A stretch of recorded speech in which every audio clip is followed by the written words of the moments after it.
my name is Dora, and I am the state representative for the 11th Assembly District, which covers Milwaukee and Glendale.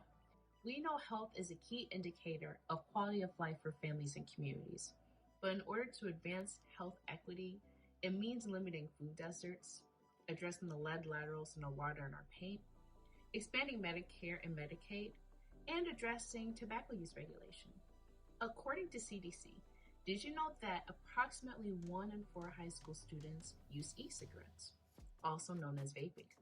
Here in the state of Wisconsin, there is no regulation for e-cigarettes. We need to ensure that our youth safety and health is protected, which is why I'm a co-author of AB 250. AB 250, one of the provisions will ensure that e-cigarettes are subject to the same regulation as other tobacco products here in the state of Wisconsin.